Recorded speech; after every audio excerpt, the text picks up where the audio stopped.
Now you've seen a few spaceships, some of the vehicles we send in the sky. This was a very odd shapes, and the spherical one is a pretty good shape. And our own Earth is a spaceship.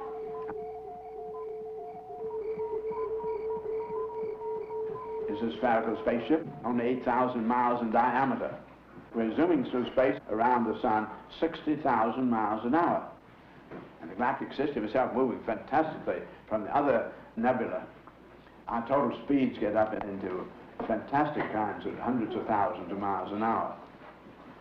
I often have people say to me, because I do travel around our little spaceship surface quite a lot, and people say to me, I don't understand how you can stand all that travel. And I say, obviously you don't know what you're doing. And here is our spaceship Earth, and we have life. We've had human beings aboard it for 2 million years without even knowing they're aboard a ship, including yourselves. You're not thinking that way. But if you begin to realize you are on this tiny ship, things are very, very different from the way you thought about them in the Roman Empire. All the periods of history when most of the philosophy has been developed, all the ways of looking at things that we have in our school books and the universities, comes from eras of man thinking the Earth flat. All the Roman Empire, Genghis Khan, all of them, at that time they thought the Earth did go to infinity. So the empire was simply the known area. And who controlled the known area? And out beyond the known areas of the empire, you came to some very dangerous people, and beyond there you came to dragons, and beyond there you better not go, because it's just getting too trouble. But if it went, the main thing about all this is that if it went to infinity, which they thought it did, then there were an infinite number of chances that out here there could be something that would take care of our problems. If we just keep exploring a little more daringly, we'll come to the great roast beef mountain.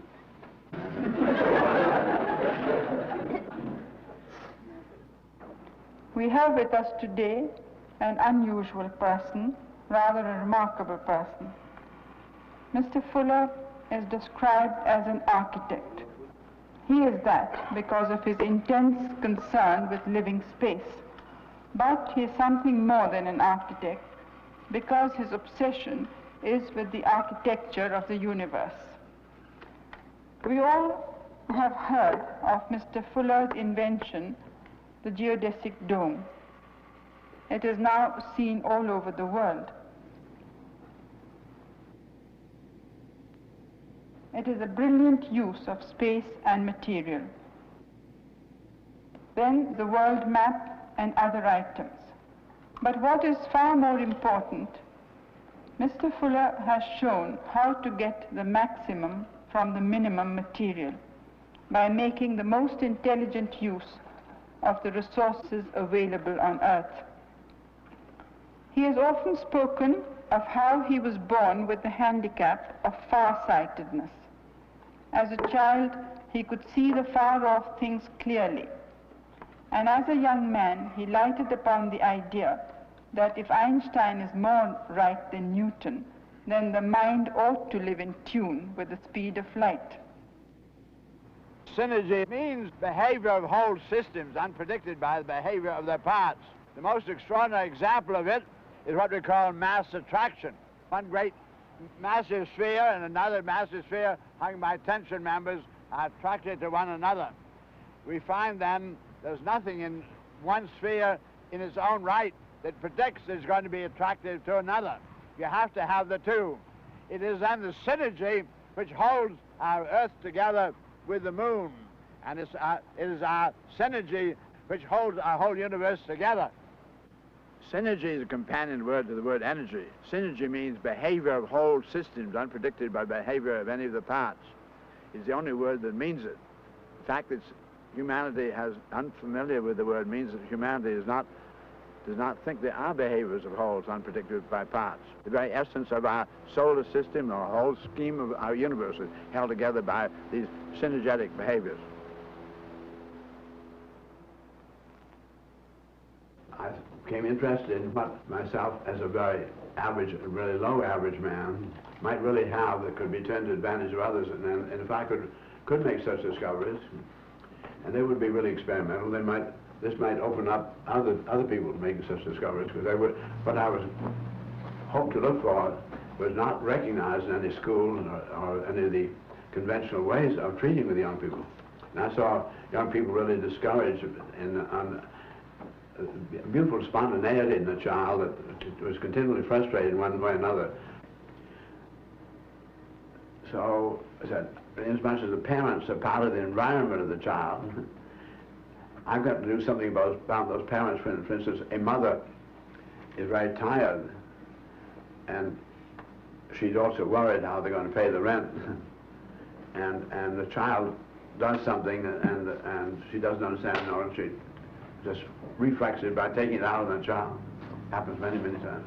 So I said, I must do everything I can to have an environment where that mother doesn't have anything to worry about the rent, and she doesn't, is not tending to get tired, by which she will, her real spontaneity would be to be very attentive and thoughtful towards the child.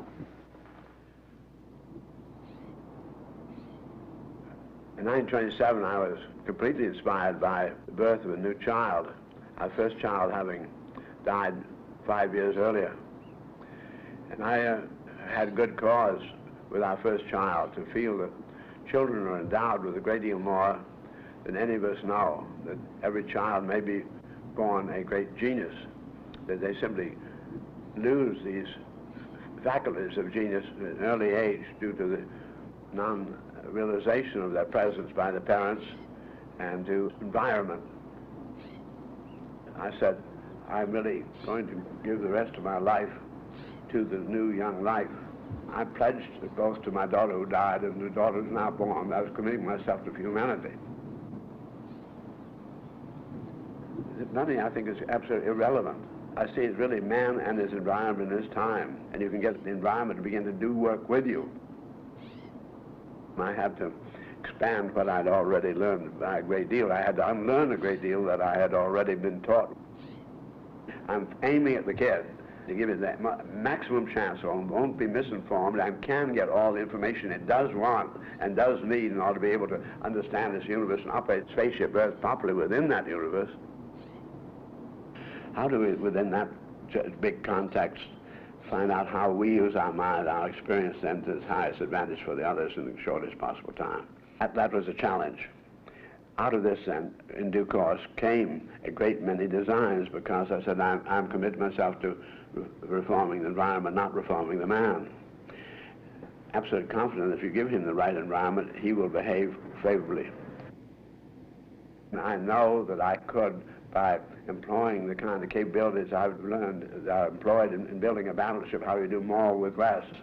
I'm so convinced that the more with lessing could make it possible for us to do so much with so little that we could take care of everybody, and there need not be any of the suffering that is around the world. In 1927, I decided man was operating on the most fundamental fallacy. He was operating on the basis that man was supposed to be a failure, and therefore he had to prove his right to live, and each man then thought he had to say, I can show how I can earn my living. The other people are supposed to die. I decided that the fallacy was that man, as designed, was designed to be an extraordinary success. His characteristics were just magnificent. And what would be necessary would really be to find out what were the great comprehensive patterns operating in the universe, how then the metaphysical man as mind could become the master of the physical. So I then said, I think my first grand strategy of finding out how to use the world's resources so they will take care of everybody would come back then to how to take care of his living equipment. This brought me then to what I call the Dymaxion Tower House, the 4D Tower House. And it was a 10-deck building which was so light and so strong as finally engineered that it could be carried by the Graf Zeppelin, which was about to be built at that time, and was perfectly flyable economically to the North Pole where it could be anchored. I gave myself then the task of designing a building which would house an airplane maintenance crew, which we'd be able to install in remote places in the Arctic so that we'd have stepping stone flights to Europe. Once I'd proven this feasibility of flying a whole building 10-decker to North Pole, I then turned to the idea of the single family. So I developed what I call the single family Dymaxion house. Looks like a house hung in a pole simply because there's a wire wheel construction, has less weight, so I turn the wire wheel over on its side. The hub is now a mast. For a family of 5, had great space in it, good-sized bedrooms, each with a bath, a large living room, utility room, library, sun deck in the top, and hangar and garage down below. The whole thing came out then 3 tons. That is, I found a house equivalent to that kind of facility with all the accessories in it. And the conventional way of building at that time ran over 150 tons, so that this was a very, very small fraction of the total weight. This then brought me to a whole series of additional experiences. Later on, 20 years later, in 1947, I developed in the Beach Aircraft Company in Wichita, Kansas, the first actual Dymaxion house. I built then with the aircraft industry's extraordinary structural capabilities. Made across all of aircraft aluminum. The mass itself was stainless steel. It consisted of 7 tubes bound together in a hexagonal collection, and each tube weighed only 10 pounds. It was 22 feet high. Top of it, you'll see the great ventilator. It's 18 feet in diameter, and rotated as does a wind tee on an airport. A low pressure area occurred at this point where we then had the ventilator tail open. We pulled the airs of the house through the completely air conditioning. You're going to see the actual Dymaxion drilling machine coming out, but as a service industry, handled as the telephone company does, installing what you want, where you want it, just where the telephone company installs the telephone booths along the highway, and you'll be able to call up and say, I'd like to have my drilling machine over here and there, and the autonomous equipment will be coming out of the airspace technology, and so I think we're just about to realize it. I'd gone into the building world after I'd been in the world of this very advanced technology and found it crude and the exactly other end of the scale of the competence when the science was putting into the weaponry world. And I was so shocked to find how little man had in the way of science. I found no scientist ever looked at the plumbing. Dymaxion bathroom is a solution of the place where we go in to bathe and wash and to take care of the human processes. I was able to do a whole bathroom, including what we call a manifold of plumbing, all reassembled, everything, and a manifold of wiring, and the manifold of the air conditioning for only 450 pounds. In 1933, I turned the money which I'd been given into cash I had in my pocket, and I arrived in Bridgeport, Connecticut, to produce this new ground taxing quality of the omni-medium transport. Because it just wasn't going to go on the ground, I knew people would call it an automobile. It wasn't designed just to be an automobile at all. She was so extraordinarily stable, and my center of gravity was very, very low, and for the first vehicle that ever had the center of gravity forward to the midpoint of the wheelbase. It did prove to be a very good vehicle and did have very high efficiency. With 11 passengers, I averaged over 22 miles a gallon. Sometimes I got as much as 30, but 11 passengers is very, very high. A front steered car with the kingpins can only steer up 34 degrees angle. My rear rudder post I could turn so I could give it 90 degrees rudder if I wanted. This meant then when I wanted to come into the park, there would be a space just say 6 inches longer than my Dymaxion car. I would simply bring my nose into the curb and then throw my rear wheel sideways, and she'd went right and flop like that.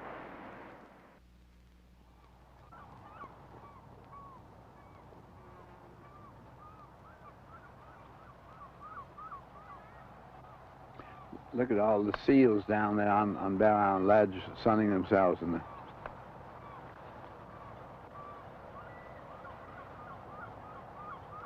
Look like a whole lot of rocks. There's all seals lying up the seaweed there. A lot of cormorants behind them, with long necker.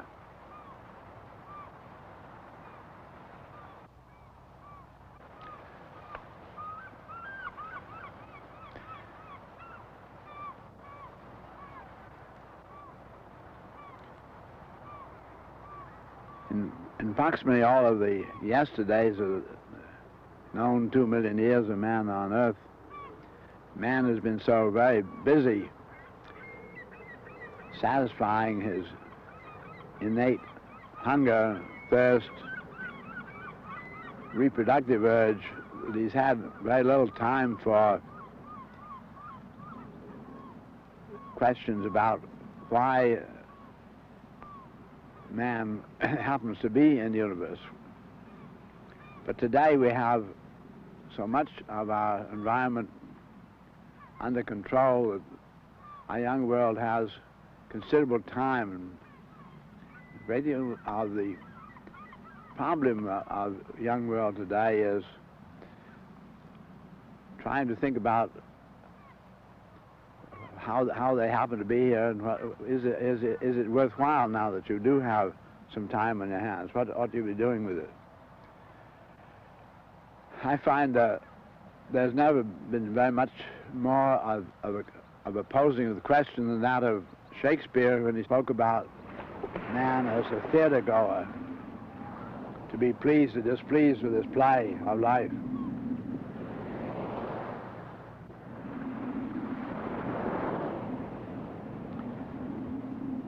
When I began to try to find important questions that seemed to be fundamental, needing answer before we could get other kind of answers, I felt that the question of whether man had a function in the universe, whether he was necessary to the universe, seemed to be the most important one to be solved.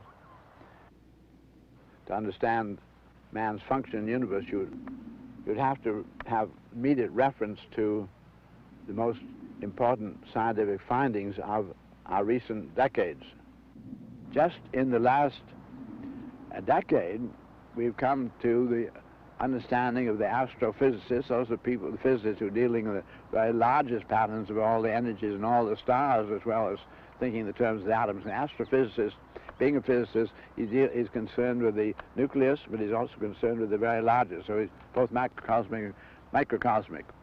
And he has to understand the interrelationships of the very big and the very little. And he's come to the realization that no matter how that we have in the vicinity of our particular planet, the chemical elements of high order number like uranium and the isotopes of uranium, these large number aggregates begin to come apart gradually. They have, after a certain amount of time, they separate into a plurality of other elements of lower order number, so that there is in the vicinity of Earth a continual separating out into lower order number, working towards the hydrogen. But the fact that there are high order number elements in the universe means that there must be some place where they occur.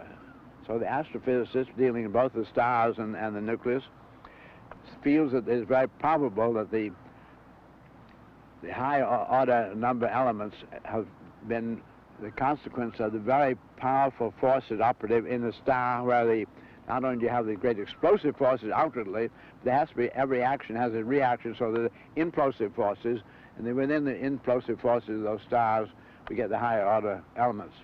And we are finding that our Earth is receiving this kind of energy in the form of stardust, cosmic radiation, continually, so that the higher order elements may probably have been delivered to us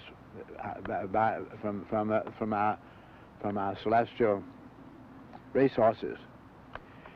Now, we also do know that core of Earth, we don't know this, but the working assumption of core of Earth really relatively very few elements, but the very large numbers of chemical elements present on our Earth are all near the surface crust. They seem to have come to us from other stars. And so that's a perfectly reasonable part of the scheme. But these physicists then point out that no matter how much things come apart, they finally do not come any further apart than the interrelationship of the proton and the neutron. The proton and the neutron always and only coexist. And the proton and the neutron also have, every action has to have a reaction, has to have also a resultant, which is not the same as a reaction, because there's always a time lag between the reaction and the resultant, because no event is instant, so it always has some duration, and the resultant is different. The speed of light had not been measured till we came into this century. And with the measurement, and nobody even supposed that light had a speed. Therefore, all of the scientists before our century, looking at the stars, assumed that every star was always right there. We had what we call instant universe, which was a complete misapprehension. If we had instant universe, universe was in a sense a thing, a static. With Einstein's paying great attention to Michelson-Morley's experiment, which demonstrated the light does have speed. It takes 8 minutes for light to get to us from the sun. It takes us light 2.5 years to get to us from the next nearest star. That you're looking at one star out here at night, and it's a live show taking place 30,000 years ago. The light just getting you this second. Right next to it is a star, a live show 3,000 years ago. Right next to it is a live show 20 years ago. Einstein said quite clearly, our universe is an aggregate of non-simultaneous and only partially overlapping events. Each one of these is transforming. Some of those stars not even there anymore. We have then, he said, a scenario. Universe is a scenario. As, for instance, we have a man who's born, and then he gets to be a father, and he has his children and grandchildren, then he dies. They go on. But looking at the sky here, we're still seeing grandfather. So we're getting really the scenario report to us in an odd manner, very disorderly way. But universe is scenario. Now, that is just of this century that we think that way, and society is not yet thinking that way.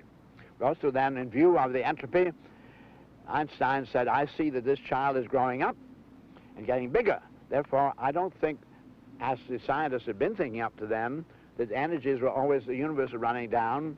He said, I think when the energy leaves this local system, it is taken on by another system.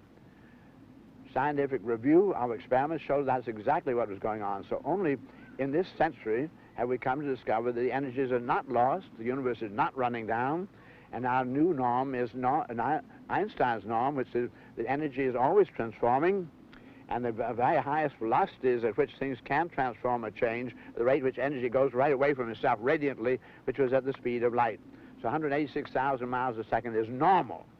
Anything we call matter is where the energies trip themselves up like knots and develop local constriction and become something we call matter. But they're going around at the same speed, but very, very locally.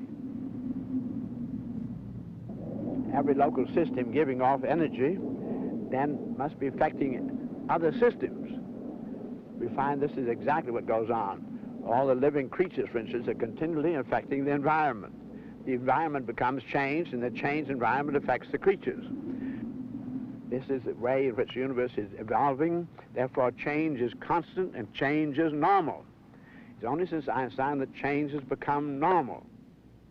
I said we have all the physical, anthropic, and increasingly disorderly, and we have our own little Earth demonstrating it's a place in the universe where energies are collecting and increasingly orderly, and we have man amongst all those mammals, and we begin to try to understand him. And he has a capability that we don't find in any of the other living creatures. That is what we call mind.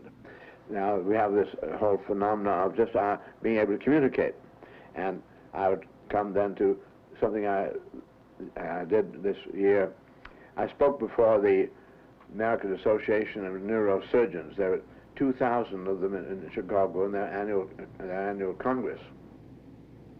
And I said that, of course, as you know, for the last 2 decades, we had neurologists and physiologists probing the brain with electrodes.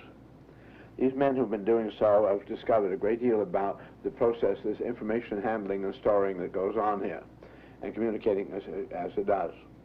And it's a very extraordinary kind of telephone system.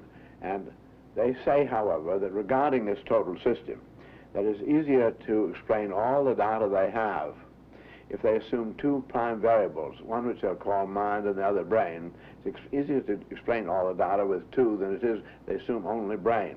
And why? Because they find that there are conversations that go on over the telephone system that are not explicable as feedback of the system itself. I differentiate between mind and brain very clearly. Brain is part of his physical equipment. There's so many cubby holes, every neuron is where he stores, like our film here or tape recording. He has every experience he has it puts into his memory bank. The memory bank is the brain. Mind and mind alone reviews the total inventory of experience, and from time to time finds something running through all of them. As, for instance, if you had a stack of punch cards, they're all the same perimeter size, say 4 by 5 inches, full of holes. Look very random to you and I. Stack them all up vertically, guides to the edges, and put a light below. Suddenly you see 2 holes through which light comes through. Those 2 holes are constant to every card. This is typical, we call a generalized principle. It holds true in every case. In literature, there's something called generalization, which is trying to cover too much territory too thinly to be persuasive. But in science, we have a generalization. A scientific generalization means discovering a principle which holds true in every case and never fails. We have a man going through the forest, and a lot of trees have fallen. There have been great storms, and he finds he's walking along on top of a tree to try to get from here to there, and the tree begins to sink kind of slowly like this, and he says, "What's going on?" He retreats back here. And then he gets down here again, and goes down slowly. He sees a tree on top of him is lying across to another tree, and the other end of the tree he's on is under a great big tree, and he tries to go over and lift it. He said, "I can't lift a tree like that," but every time he comes over here, the big tree is lifting. So he said, "I think I got a magic tree," and he drags it home, and everybody worships it. But pretty soon, his wife says, "I think any tree will do," and that's really a generalization. And this is our principle of leverage. For instance, I'll just take it. Here's a piece of a good stout wood, and we get down here to a stone. I'll try this. Sure enough, I lift a big stone.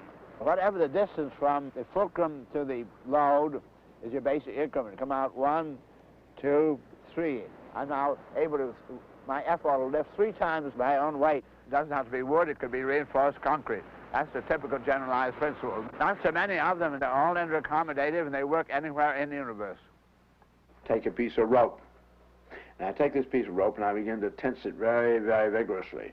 And the more vigorously I tense it, the tauter it becomes. When we say taut, we mean the rope contracts and gets harder and harder, which means that while I'm only purposely and consciously tensing it, it is at 90 degrees to my tensing is getting into compression. So we're discovering I hear many architects talk about just using tension. I find that they can't have the tension all by itself. There's compression occurring at 90 degrees to the tensing. Now I take a number of steel rods, round rods of the same size. Each one is long enough so that if I pushed it like this, it would bend very easy. It's very slender. I take a bunch of them and compact them as tightly as you can, get them into the hexagon, the honeycomb pattern. It's called closest packing. They can't get any closer together. Now I've put some bands around them like this, wrap them together. Now when I load the whole of them as a group, as a column, from the top here, the rods can't bend towards each other because they've already packed the closest they can go. They can only bend away from each other. There's nothing to stop them opening that way, except there are some bands around it. So as I load this column, like a cigar, its girth tries to keep stretching. It gets a little fatter and fatter. As it gets fatter and fatter, it means the girth goes into tension. So while I'm purposefully loading and compression, it goes into tension at 90 degrees again. So we find tension and compression always and only coexisting. Another of the generalized principles would be principles of wave behavior. Throw a stone in the water and you got a most beautiful wave. See a circle emanate like that, and then even though there's another big wave coming, it had an integrity all of its own. Let's identify a man to start off with as what I call a pattern integrity, and I'd like to make clear what I mean by pattern integrity. I'm going to take a piece of manila rope, and then I'm going to splice into it a piece of cotton rope. Splice on the other end of the cotton rope a piece of nylon rope. I'm going to make the very simplest knot that I know, which is simply to go around like 360 degrees in this plane, 360 degrees in that plane. I'm not going to pull it tight. There's that knot where the rope has not done this. I have done it to the rope. Then I can slide this knot right along. It's still a loose knot. I haven't pulled it tight. I slide it along on the rope. And now it leaves the manila, and now it's on the cotton. Now I keep sliding it along. Now it's on the nylon, so suddenly it's off the end. We say the knot was a pattern integrity. It wasn't manila, it wasn't cotton, it wasn't nylon. cotton and nylon and manila, any one of them were good to let us know about its shape, what its pattern was, but it was not that. It had an integrity in its own. We drop a stone in the water, and a most beautiful circular wave emanates. And I then try it in milk, and it works as well. I try in kerosene, so I discover that wave is a pattern integrity. And then the next thing that I try to say, I'd like to know about that wave apparently isn't just water and it isn't milk, and so then I try sprinkling sawdust all over the water very neatly and make beautiful film of sawdust. Then I drop one piece of red popcorn on it, and I put a transit and a moving picture camera very carefully aimed at that red popcorn. We drop the stone over here in the water, and the yellow sawdust makes a wave, and suddenly the red popcorn goes out from the center of the earth, into the center of the earth, comes right back where it was. They simply went in and out towards the center of the earth to accommodate the wave, to let it go by, just as a piece of rope accommodated the knot sliding along on it. I want you to think about yourself now in the terms of a moving picture scenario. You've all seen moving pictures run backwards where people undive out of the swimming pool back on the board. I'm going to run a moving picture of you in a backwards manner. You've just had breakfast.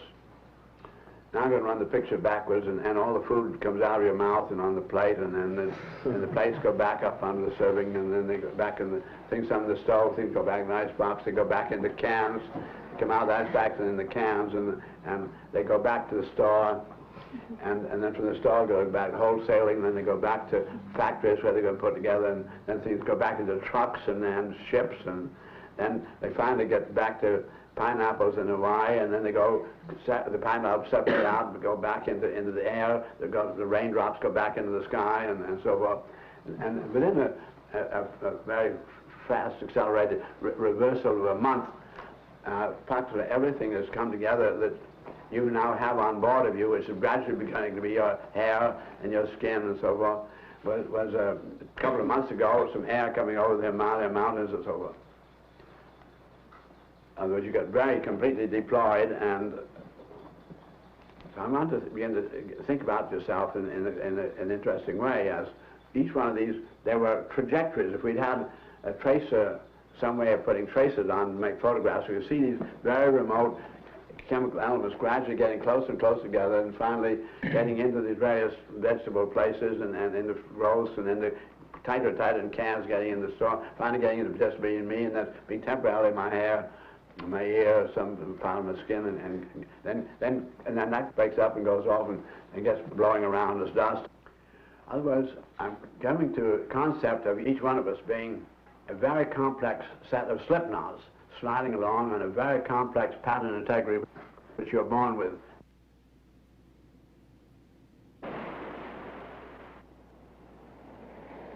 I took off 70 pounds recently because I was overweight. I said, who was that? That wasn't me. I've taken on over 1,000 tons of food, air, and water since I was born, and I'm not any of that poundage at all. When I die, I still would be somewhere around 140 pounds, and you can throw that away because that's just yesterday's cereal. When men die, they've been weighed many times, no weight is lost. Whatever is you and I is this metaphysical.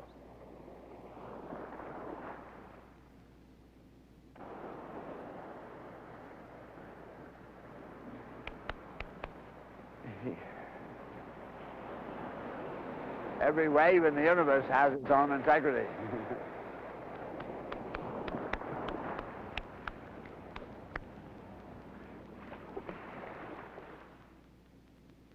It's perfectly easy to understand in the total great scheme of universe, of energy. There'd be areas of universe where energies are collecting and areas of universe where energies are being distributed.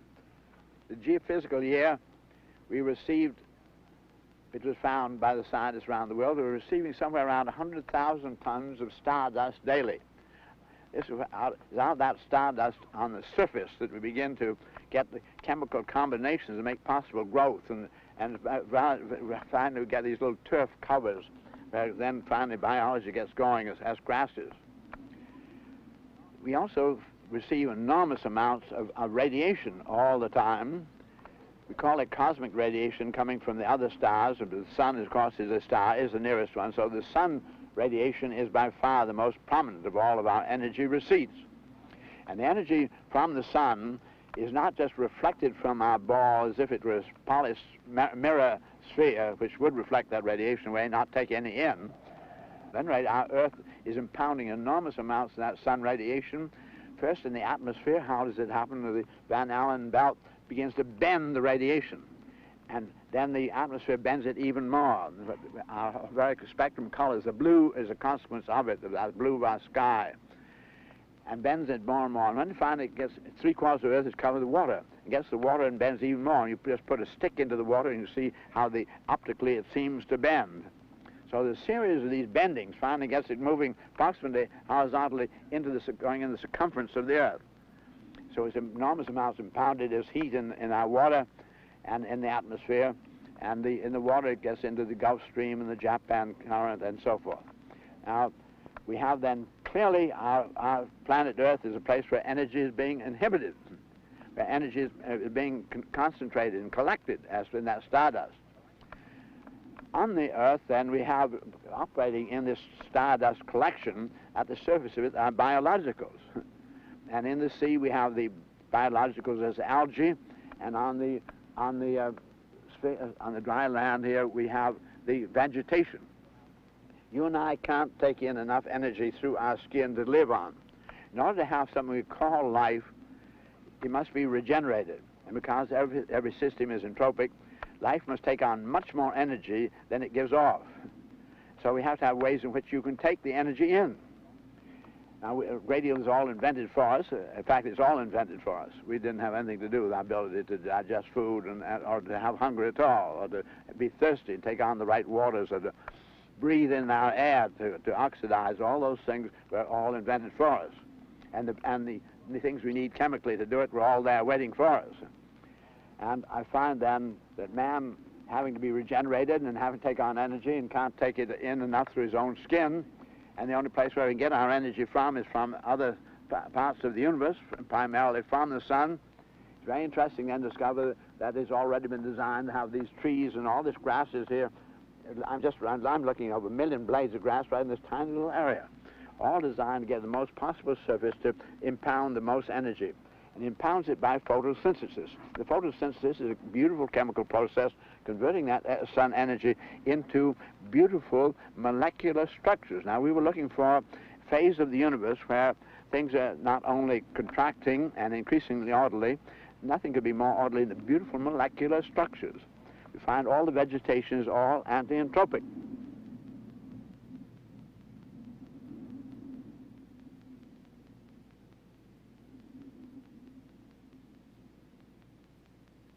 All systems, as viewed from inside, are concave, and as viewed from outside are convex. Concave and convex are not the same because concave converges and conserves energy, and convex distributes it. So concave pulls the radiation together, and the other one diffuses it. So they're not the same. They're not the same energy effects, yet they always and only coexist. Then we have the physicists, as said earlier, giving us a proton and a neutron, which always and only coexist. So now I have 3 always and only coexisting phenomena: tension, compression, concave, convex, proton, neutron. Now I've developed something we call theory of functions. Theory of functions where you have x and y as the 2 functions, which vary in respect to one another.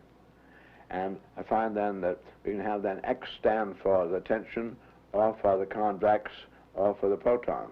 And y could stand then for the compression, or the concave, or the neutron. Now, and these then, to take care of any of these co-varyings. So it's called then the theory of functions, and embraces all of them. Now, then go on further and notice that I can take a word like relativity. Now, you can't have relativity without an x and a y co-varying. And then you have the word complementarity, as we learned earlier. But you can't have complementarity without a minimum of 2 covariants, something complement one another. So, but I find complementarity and relativity not the same. So I'd like to have something that embraces both of those, and I have the word universe. Now, I'll come back then to start off with, I said I had a piece of rope and I was tensing it. and I didn't have any piece of rope at all. I've tried this with audiences with thousands in the audience. Nobody ever says you don't have a piece of rope. This is what I call a first-degree generalization. Everybody in the audience has had experiences with ropes, many, many pieces of rope. And I just said it was nylon or cotton or what it was. They found, so long as I didn't say something that contradicted the experiences all of them had with any rope, this is what I meant by a generalization. So it's a first-degree generalization to say, I take a piece of rope. It was a second-degree generalization to discover the always and only coexisting tension and compression. I knew something else completely different regarding this thing I'm tensing. Now, it's a third-degree generalization when I took the always known to coexisting tension, compression, concave, convex, proton, neutron, and I put them in the theory of functions. Because here is a generalization which embraces a plurality of generalizations, which are very, very powerful. Then I go further still, and I say relativity, and this embraces the theory of functions, but we had the complementarity, we had one that embraces both those and came to the universe. So we find then that what we call, taking a piece of rope is called a first-degree generalization. Second degree is concave, convex. Third-degree generalization, theory of functions. Fourth-degree generalization to say relativity or complementarity. Fifth-degree generalization to say universe. Each one of those was a generalization of generalizations. Mind has the ability to deal in the generalized principles, this absolutely abstract, weightless phenomenon. And as far as we can find out, no animals employ those generalized principles. What is really seen to be unique about man is his mind. It's only the mind that looks over all those punch cards and suddenly finds the hole through it.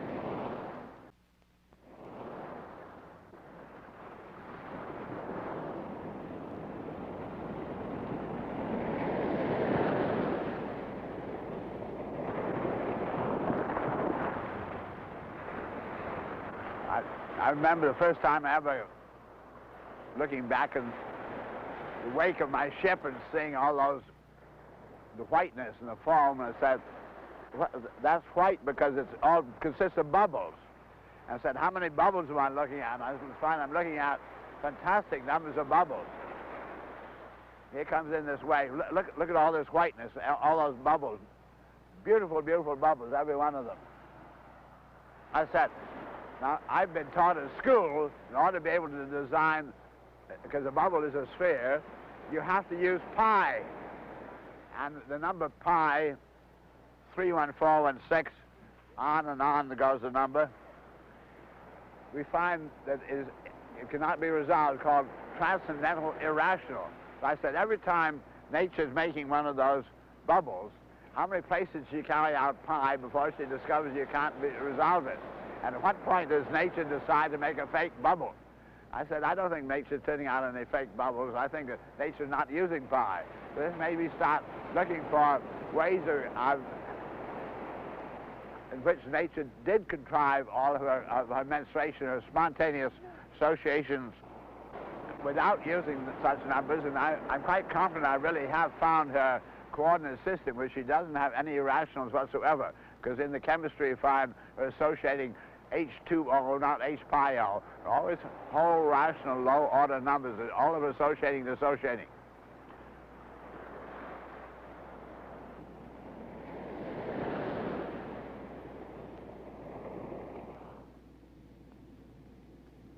I'm not trying to imitate nature, I'm trying to find the principles she's using.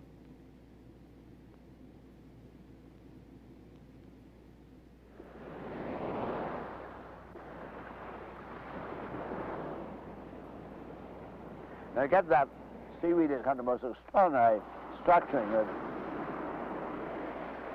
Very, very strong in tension, and they have these beautiful little pneumatic bulbs to make it float just exactly at the right depth in the ocean, and to just exactly the right depth for her to prosper and do whatever it has to do. I get down to the details of this, looking at it like our friend's plastic and all those little mass attraction, the curls that go on there. Nature's formulations are just, to me, absolutely unbelievably magnificent.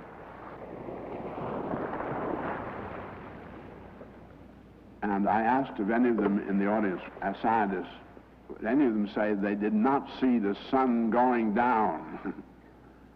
And no hands were raised. They'd had 500 years to organize themselves in relation to their fundamental information and had done nothing about it.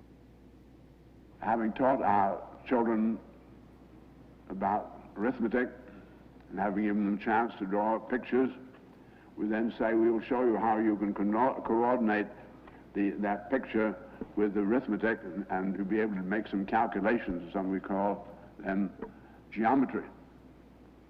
Geometry, the word measuring our earth, it means. And we start our children off by saying, we're going to give you a plane. We start off immediately then with that planar concept of universe going laterally to infinity. We say to the child, here is a line, and the line goes to infinity, and the plane goes to infinity. This is very perplexing to a child, because the child has the same attitude as any scientist who likes to deal in experimental information. He finds, in talking about infinity, as the teacher seems to, they're talking about something that's not as yet been experienced. I'm really convinced that our troubles spring from our continually feeling so sort of comfortable. That's the way I learned it. That was good enough for me, and we did get along, and we did have a lot of fun, and so forth. So let's let it go that way. It's too much trouble to rewrite the books. We bought all those libraries. We taught all our teachers to teach it that way. So you just keep on teaching error.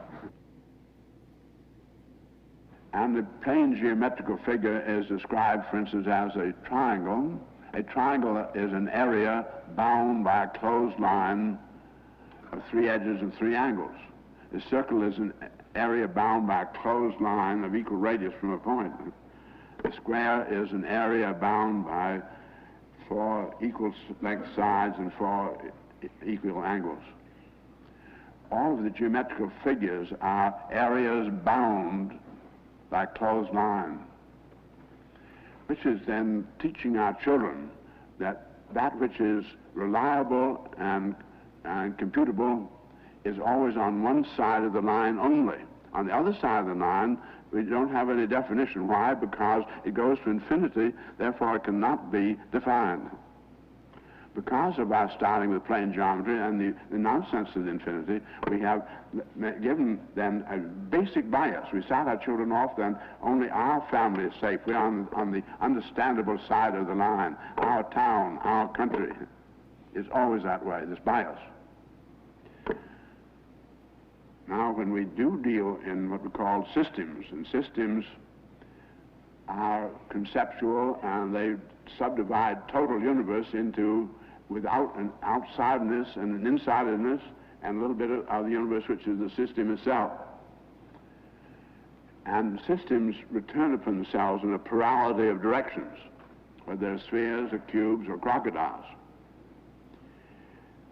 And it is a quality then of systems that they have unit surface. Now, when we draw a closed line on a closed surface, as for instance the Earth, we automatically divide the total surface into 2 areas. As for instance, if we draw a circle around our Earth of a plane going through the center of it, makes what we call the equator, and divides the Earth into southern hemisphere and a northern hemisphere. If you go outside here, out to the ground, and draw a little circle on the Earth, you automatically divide the surface of our Earth into 2 areas. You said, I did not mean to make that great big one. And because you were thinking of the things going to infinity, it becomes very shocking to realize you've drawn the big one. You look at any painting, any drawing, just research your memory, you find everything breaks down into lines, areas, and crossings. Those lines of Euler's take some time to be generated. And how long they take to be generated is measured by some kind of cycle. You look at your watch, you look at so many seconds, there's so many cycles, so many heartbeats. So you go in this direction on this line for so many heartbeats or so many seconds, and then you change your direction. So you have to say, what is the angle of change? In order to start talking angle at all, you have to have some line of reference. So you take, say, the line of reference between your head and your feet. So there's that line, and you observe in relation to the angle, this line of yourself. You go at such and such an angle off from the vertical, and you go in so many seconds. Then you say, I now change and go in another angle, which is also describable in relation to the original line. So that we find all phenomena in the universe can be described mathematically by angle and frequency change. The frequency being then how many cycles there are that you went along any one line. Now that we then know that time is measured by cycles and lines are so many cycles long, we begin to think about patterns in a very mutable kind of a way. As for instance, I got here a necklace. It's a necklace because I can drape it over my shoulders. It's drapable. And the reason it's drapable is that the angles are all varying. The lines, which are such and such a length, because let's say one of these lines here is so many frequencies long, so many heartbeats you get from here to there. Each one of those lines is staying the same. The lines are not changing, so what is changing here is the angles. I'm going to take out one of the necklace strands. Let that go out. So she's still nice and flexible, and she can still drape it over me. Now I'm going to take out one more of those. And still is all flexible and drapes around on my shoulders. I'm going to take out one more. Came apart on me. I'd like to take out one more. And it still is flexible. You and I tend to call what we have left here at the present time a square. But it really isn't square, because it distorts in diamond, and it can drape over my, it's a necklace that can hang over my shoulders like that, completely flexible that way. It can fold up into just being, look like one. I'm going to take out one more bead out of that necklace. And suddenly, a very extraordinary thing happens. No longer is it flexible. For the first and only time, I can put it on my head here, but it doesn't flex or drape at all. The angles won't change. This is what we call a triangle. Now, the triangle, if I were to take out one more, there wouldn't be any area at all. So I have a limit condition where I've gone down to where it suddenly stops flexing, which means that the angles don't change anymore. We knew the lines weren't changing at all, so it was all an angle. So triangle turns out to be what we'll call structure. It does consist of 6 parts. This edge, 3 edges, and 3 corners. And the corners themselves are something holding it together, so that we find that, let's take one pair of these sides. They're like levers, and if you have a pair of scissors or pliers, you know, the further you come out here, the more work you can do. You have more leverage advantage. So we come to the very ends of these levers, and then we put another push-pull member in here, and it stabilizes the opposite angle. So a triangle is a pattern where each side stabilizes the opposite angle with minimum effort. What we call then a structure in our universe is a complex of energy events which are inter-self-stabilizing. And the triangle is the only inter-self-stabilizing set of a complex of events. So triangle is structure. And the triangle having 3 parts, the word 3, a trace, or the word truss that you're familiar with, that's really from the Latin then, of the 3-ness of the triangle. So this has been known to man for a very long time. So when I want to build something and make it really work, I've got to use all triangles. And for instance, just look at our friend the cube. And most people think of buildings, cubical buildings, as being stable, but here's that cubical building, and it hasn't any structural stability whatsoever. The angles are all unstable. As much as we see cubes standing up, structures in men, we really want to understand how it is, and we know that they are not structural systems themselves, but the tetrahedron is the basic structural system. I'm going to show you the simplest way which we get the strongest cubical structure, which is simply put 2 tetrahedra together in that manner. So there's your cube now, the 8 corners. Then there are 2 other structural systems in the universe besides the tetrahedron. The tetrahedron itself, we have 3 triangles around each corner. We can have the octahedron with 4 triangles around each corner. And we can have the icosahedron with 5 triangles around each corner. You can't have 6 triangles around each corner because they'd add up to 360 degrees, and that would go on to infinity. So in order to be able to return upon itself, have insiders and outsiders, the limits are tetrahedron, octahedron, icosahedron. Now, every structural system in the universe, in fact, every event, we have something called, we have an action, and when you take action, for you step forward, you push the earth backward, and you see this automobile starting up and kicking these stones backwardly. Now, not only does every action have a reaction, but it also has a resultant. It starts pushing the air apart. So every event in the universe has three parts: action, reaction, and resultant. And we make these lines of representing all of our experiences. We call them vectors. They are energy events, and the energy event depends on how much energy that is being expended, what its mass is, and what direction it's going at what velocity, all of which we have spelled out, remember, in angular frequency. So this is one energy event: action, reaction, resultant. Now, the physicist then is able to use this kind of a way of thinking of the vectors as a basic energy event, and he has two most fundamental kind of energy events, because he has the proton and the neutron, that either one would be called a nucleon, and we find the proton and the neutron always and only coexisting. And the proton has its energy side effects. The proton has its electron and its antineutrino, and the neutron has its neutrino and its positron. And each one of those is called, by physics, 1/2 quantum, 1/2 of Planck's constant, 1/2 spin, any one of those three. Now, I'm going to put 1/2 quantum together with another half quantum. And we find, I must always put it together in an absolutely consistent way. We call that male goes to female here. So this male going to the female. And here again, I've got a male which must go to a female. This leaves me then another male here which must go to a female. So here's a female. And make that fast, and we now have one male left, and we find one female left. We put it together, and then suddenly we come to our friend the tetrahedron, which is the basic structural system in the universe. And because each one of those is a half quantum, the two together make one unit of quantum. So we now see a very important conceptuality beginning to characterize physics and all structural understanding. Now I take the icosahedron itself, and I'm going to be able to remember then that a basic unit of quantum has 6 edges, or 6 vectors. So a basic energy event has 6 vectors. We'll call that then one unit of quantum. There will always be 6 edges. And we find that the octahedron has 12 edges, or 2 units of quantum.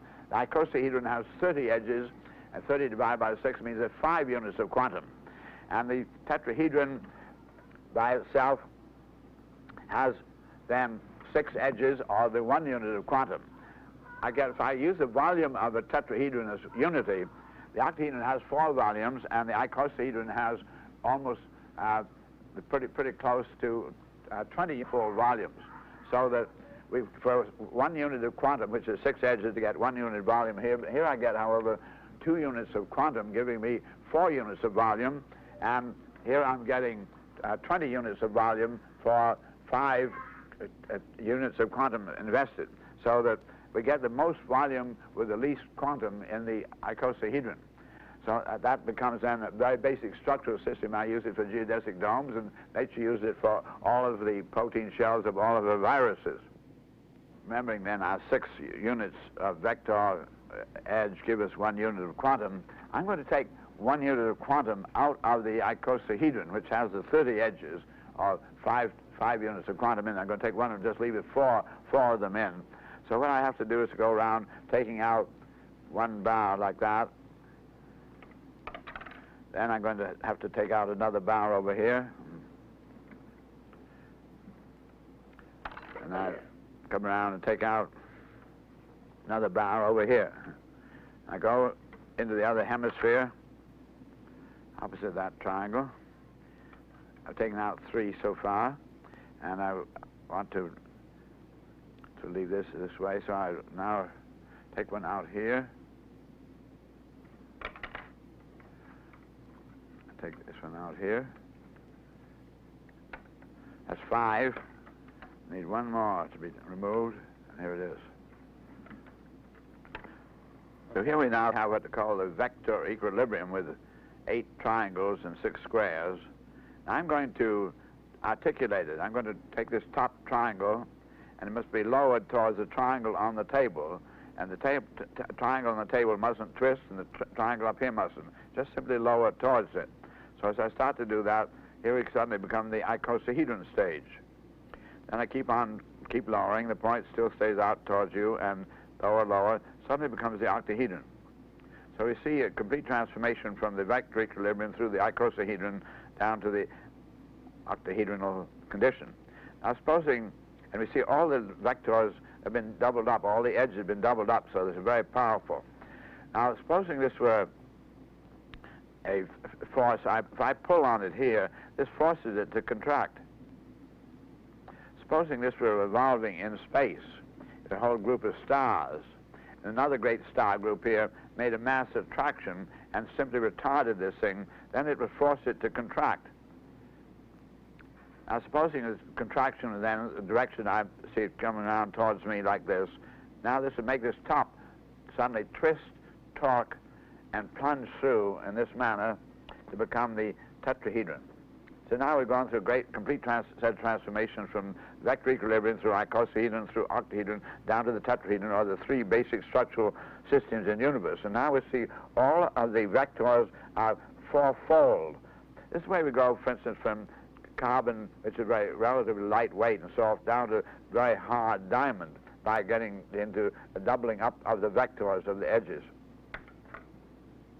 Now we'll unwind again, up we come, back again to our friend the vector equilibrium, and we find that this pumps, sometimes it's called the jitterbug, pumping, pumping, pumping, but the center is not twisting. This point always stays towards you, so we have the whole system is contracting symmetrically. All 12 points approach a common center at a symmetrical rate. We have a very extraordinary matter in engineering here. Supposing then you would have a pressure on the roof of your building, you're used to the idea of the building flattening. But if the pressure on the top of the building here means that the whole building contracts symmetrically. The vector equilibrium contains the whole phenomenology of structure of universe. And it's 12 vertices here. If we put one in the center, it's called vector equilibrium because it consists of 4 hexagons. You see a hexagon plane here at the center, another hexagon plane here, another hexagonal plane here, and a fourth one here. And each one of those has 6 radii. So the 6 radii, the 12 radii to these 12 points are equal in value to the chords, because you think, look at a hexagon, has 6 edges and 6 radii. They're equal value, so the tendency to explode and the tendency to contract are exactly balanced. That's why it's called the vector equilibrium. And they represent the closest packing of spheres around one sphere. A feather sphere here, and then 12 spheres around it. So this represents the basis of all atomic packings and so forth, and all the oscillations and wave phenomena that are articulated in our electromagnetic world. Vector equilibrium is never witnessed by man. It is as pure as God. It is truth that is approached. It is exactitude that is approached. The nearest thing to the total patterning of all the patterns of complexity in the universe that we can find to the universe itself is man.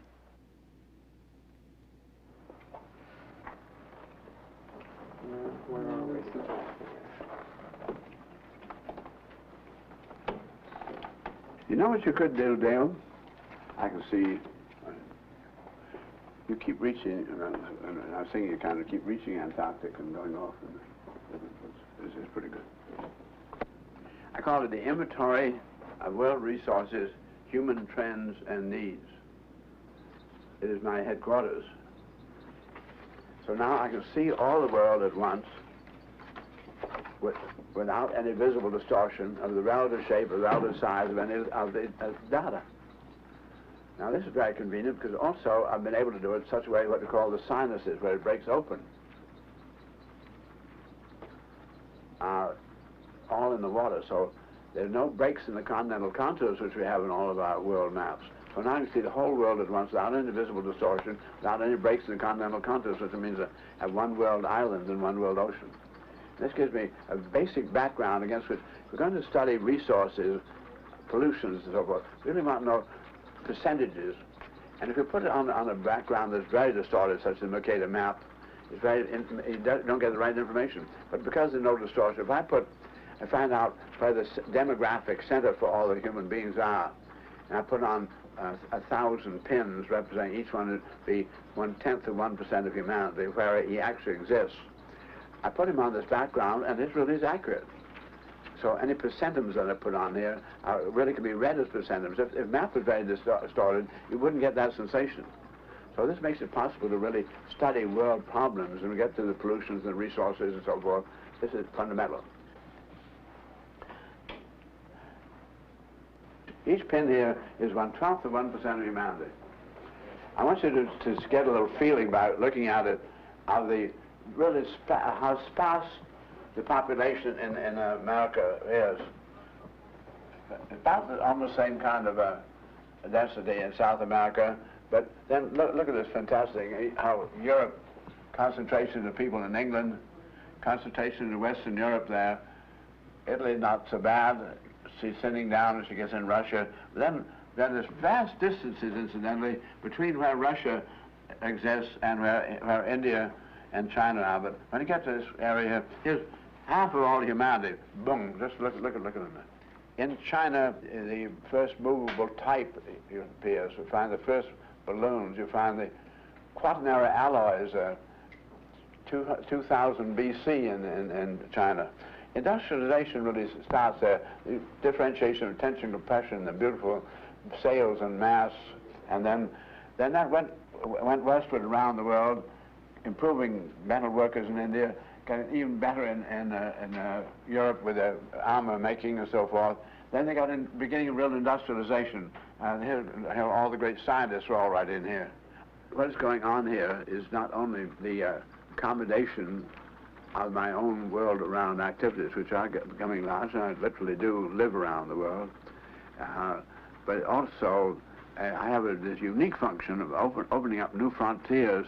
It could be that the world game which I've been developing here may become the whole curriculum of the university itself.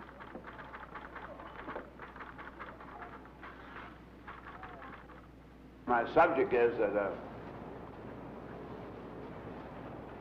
based on a very big picture. The very big picture is of all humanity now going through a transition so unprecedented, so unexpected as to be really very difficult to comprehend. And it's not just like going through the looking glass where you get a reverse pattern of yesterday. I can tell you that there are approximately, at all times now, 66 million babies in the wombs of their mothers. So 66 million is a very large number. See, it would be in the size of the nations, it would be a 10th largest nation in the world. I think all of humanity is coming out of a sort of a group womb of permitted ignorance of man, permitted ignorance, which is not a statement derogatory to man, but simply because it is the nature of the total process of regenerating life on earth, that the new life is born absolutely helpless and completely uninformed, though it has beautiful equipment, and being absolutely uninformed, it is very ignorant. That's what the word means. And even when I was young, humanity was 90% illiterate, and we've gone suddenly to almost complete 90% literacy, so that anywhere I go around the world, people have good vocabularies, and those good vocabularies got proliferated by the radio, getting into the homes and not through schools, and the television even more so, where they could correlate the words and the vision to see the objects, so that we have communication capability all of a sudden. But gradually discovering we do have this intellectual ability to acquire information and finding there are very reliable behaviors out of the physical universe which can be employed. Democracy certainly couldn't work so long as you really have an illiterate group who don't really know what's going on and leaving it to a power structure which has all the intelligence information, makes decisions without people really knowing why. So I say we're coming to this absolute new moment when it could be that a phenomenon of democracy really might work. There are logical things that can be and should be done for all of humanity, which a democracy might really see very spontaneously, and that's what you just do. Now, with the information proliferation that is going on around the world, this could become a possibility. And I think that is a moment we are really coming into. you're going to have to find out what needs to be done. How do you organize yourself to accommodate going from 1% of humanity to 99% of humanity who are now going to have to live and double or triple their lifespans, really give them a chance to enjoy the earth. And that is the design responsibility. So when you hear everybody out here talking about ecology and so forth, it's because the architects are not doing anything. If people could sit around and draw some pictures and sort of feel, if I get pretty, that's enough. You don't ever have to worry about beauty or pretty, because if you really understand your problem, if you solve it correctly, so life really goes on. This is regeneration of life, and you do it most economically, so economically it is realizable. It always comes out beautiful. That's why a rose is beautiful. It is just one of those parts of the great regenerative process where there is an a priori design of the universe that had the universe working. If you want to be in part of that, you can't miss beauty. That part, your joy will be there. Your joy will be just as much as it is with a beautiful sunset. The number of people that are now talking about roofs over cities is very, very large. It's now getting to be accepted logic in the bigger planning and so forth. It's getting into the lingo. And it's the Garden of Eden. It's very small compared to talking about cities, but it certainly opens up the thoughts about such larger undertakings. Every time you double the size of a dome, your energy conservation goes up very rapidly. We get something the size of a city, and the energy conservation will be such that the enormous kinds of problems that we're having today about heat control and with the air conditioning and enormous energy power would be reduced to almost negligible. And the dome on the city side, you just would not be aware of the grid at all. It would just be not quite as bright.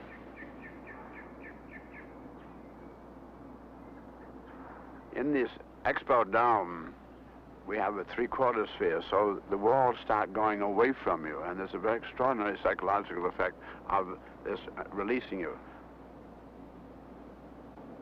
Inside, suddenly realize that the walls really are not there. There's something that's keeping the rain away from you. It's like an umbrella above you. You don't feel shut in. Now that we know the principles by which we can cope with nature's most hostile actions of earthquakes, hurricanes, great Arctic snow loads, and now that we know how to get the best mathematics to get the most volume with the least, next thing is how do we produce the surfaces that will do this in the highest speed in the most economical, effective manner. There's no way in which man can produce material to enclose more rapidly than a great paper-making machine, great rolls. And then paper-making machine, you can also have the printing press, you can print very important mathematical information on it, so that we can make it perfectly possible then, and we now tried out making what we call paperboard domes, where you print this beautiful mathematics on it, and you print the folding lines, and the thing folds itself. Therefore, we can now produce on just one paper-making machine 3,000 houses a day. And these houses then coming out printed compact and beautifully distributable in the most economical manner. Paperboard domes come out about 5 cents a square foot, as against running around $2 a square foot for our usual kind of enclosure. They are being made of today of the right craft papers. We have very high wet tensile strength, very high wet compressive strength, and they can last as long as any homes we've ever been familiar with, wooden homes. If you would then have the dwelling that had the individual package, in effect a black box that did everything you needed, and this is exactly what the astronauts are going to have in order to make man a success anywhere in the universe, within a very small capsule. You're going to take care of all these processes which on Earth are taken care of by an enormous ecological balance of nature. And that black box then has to be very small in order to be able to put it into space, so that we figure about 500 pounds is the limit, and it will be not much bigger than a good-sized suitcase. At 500 pounds, costing then originally $20 billion, will, however, be made out of metals that are very familiar metals mostly, very lightweight, of course. And they are, on an aircraft basis, are worth around $2 a pound. So you're only going to have a $1,000 box. And that $1,000 box just figured on an annual rental, because it will not deteriorate very rapidly, so you soon might amortize it in five years. So we call that $200 a year to buy it. And that would be your rental. So you get your black box for $200, and you go off in a geodesic dome, some beautiful space umbrella, someplace, and anywhere you want, and someplace where there's no high pressure of living, and you pick a beautiful spot just as we are here in this island. And there you can have the most advanced standard of living just out of your little black box. So that who's going to pay those high rents of which you have today, due entirely to the concentration and the lack of the little black box. We have, in effect, man within his umbrella and his briefcase, able to go anywhere in the universe and live at a very high standard of living. On the false working assumption that there's nowhere nearly enough to go around and never will be, that has to be you or me, man has then said, you must earn the right to live. You're supposed to die. You must show you're better than the other man. On this basis, then, society has been assuming that it's a handout or a socialist system if you're not earning a living at some job somebody has set out for you. So we have the idea of a job is something you have to do that you don't like to do very much, in contrast to what your mind tells you needs to be done as you'd like to do. So that the idea, then, this is the earning living idea. And we said we don't want you to feel like pick and shovel kind of a job. We do that by the bulldozer. We don't even want you to be blue jeans. That's kind of gets your hands dirty. We want everybody to be white collar. So in order to have everybody white collar invent the jobs, we've had to invent an enormous number of buildings. So every one of our cities is filled with great buildings to accommodate these people working. Now we also have the real estate are saying it's very unhealthy for the butcher to sleep with the meat. So every one of our cities is filled with fantastic great buildings today in which nobody's allowed to sleep. Therefore, at night, we have all typewriters sleeping with all the beautiful plumbing and all the people sleeping in the slums without any plumbing. So what we're going to do is to simply make some sense now and say, I don't want you to be taking a job where it's not what you really like to do. I want you to know, go back to where you were a kid. What were you thinking about when they told you how to earn a living? I'm going to give everybody a fellowship to think. Out of every 1,000 you give such a fellowship to, one will make a breakthrough to pay for everybody. So we're going to afford it easily. So we're going to say that. The minute you do that, those people are going to leave all those buildings. They won't come back because they don't need that money for that fake job. And we're going to move all the people out of the slums right into those beautiful buildings. So the urban problem is actually completely solved today.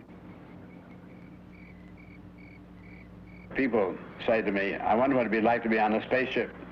And I say to you, you don't really realize what you're doing, because everybody is an astronaut. You all live aboard a beautiful little spaceship called Earth. What is now as clear as the speed of light itself is our realization that we've come to enough knowledge about how to do so much with so little, to understand enough about our great universe and man in the universe to realize his function is that of the mind, ability to bring great order. And we have the beautiful realization that Einstein's great conceptioning can go from weaponry to livingry, and it is now practical. Metaphysical really master the physical. This is what man tends to call utopia. It's a fairly small word, but inadequate to describe the extraordinary new freedom of man in a new relationship to the universe, the alternative which is oblivion.